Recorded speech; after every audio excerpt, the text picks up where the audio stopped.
आज जो है रणसिका गांव में मुझे आने का मौका मिला और यहाँ के लोगों से, पंचायत से, सबसे मैंने इंटरेक्ट किया है। और मैंने पहले तो इनको 3-4 नंबर नोट कराए हैं। एक तो सरकार ने बहुत अच्छी सुविधाएं जारी की हुई हैं। एक तो 112 की जो फैसिलिटी है वो सरकार ने जारी की है, जिसमें मैंने इनको ये समझाया कि आपको पुलिस से रिलेटेड इमरजेंसी हो, हेल्थ से रिलेटेड इमरजेंसी हो, एम्बुलेंस की आवश्यकता हो या फायर ब्रिगेड की आवश्यकता हो तो आप 112 नंबर कॉल करें। और 112 इंडिया ऐप ज़रूर सारे अपने मोबाइल में डाउनलोड करें ताकि आपको इमरजेंसी में कोई भी किसी भी तरह की दिक्कत ना आए। दूसरा, मैंने इनको साइबर क्राइम का जो हमारा 1930 नंबर है, हेल्पलाइन नंबर, वो नोट कराया है कि सारे कोई भी साइबर क्राइम का इनको फ़ोन आए या कोई पैसे निकल जाएँ तो इमीडिएटली 1930 पे फ़ोन करें। उससे ये फ़ायदा होगा कि जो भी आपका पैसा निकला है वो तुरंत फ्रीज़ हो जाएगा और पुलिस को उसको रिकवर कराने में बहुत सहायता मिलेगी। तीसरा, जो गवर्नमेंट ऑफ इंडिया ने अभी नंबर लॉन्च किया था पिछले साल, मानस जो पोर्टल है, मानस हेल्पलाइन जिसको बोलते हैं, 1933। तो नशे का बेसिकली मैंने इंटरेक्ट किया है लोगों से।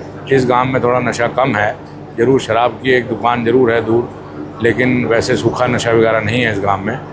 तो लेकिन फिर भी अगर वो कोई भी आप नशा अगर देखें कोई कर रहा है या कोई ले रहा है तो उसको 1933 पे ज़रूर वहाँ पे इंफॉर्मेशन दे दें, जिसमें नाम भी गुप्त रखा जाता है और पुलिस भी इमीडिएट एक्शन करती है।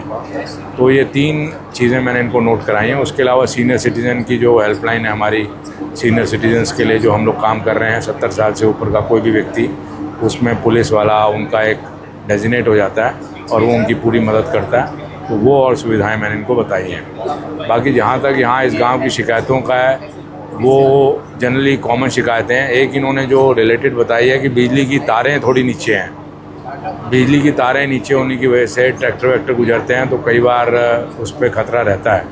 तो वो हम टेकअप करेंगे कंसर्न महकमे से कि वो इमीडिएटली इसको टाइट करके या पोल को ऊंचा करके उसको ऊंचा करें ताकि कोई हादसा ना हो।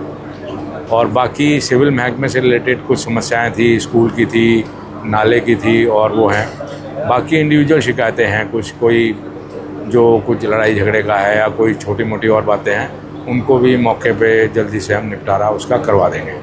तो ये कुछ समस्याएं हैं। बाकी जो आपने मीट की शॉप के बारे में बताया, तो उसमें एमसी जो नगर पालिका है यहाँ की, उसके साथ मिलके जो भी अवैध वो है, वो हमने एसएचओ को डायरेक्शन दी हैं कि नगर पालिका के साथ मिलके कोई भी अवैध अगर मीट की दुकान चल रही है बिना लाइसेंस के, उसके खिलाफ़ कार्रवाई करें।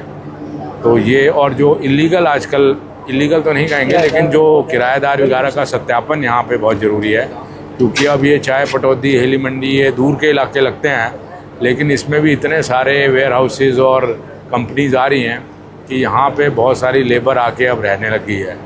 तो एक जो डेमोग्राफी जो चेंज हो रही है यहाँ की, उसके साथ पुलिस को भी आगे बढ़ने की ज़रूरत है। और इनका अब तत्परता से वेरिफिकेशन, हमारा पहले भी ड्राइव चल रहा है इसका वेरिफिकेशन का बहुत ज़ोरों का, तो उसमें हम इन एरिया को भी थोड़ा फोकस में लाके और इसकी वेरिफिकेशन ड्राइव जल्दी कराएंगे। सर, हेली मंडी में पुलिस चौकी है और नया थाने की मांग काफ़ी टाइम से चली आ रही है, तो कब उसके लिए भवन बनेगा, कब ऐसा? देखो, पुलिस स्टेशन के लिए क्राइम का एक लेवल चाहिए जिसमें कि पुलिस स्टेशन बनता है।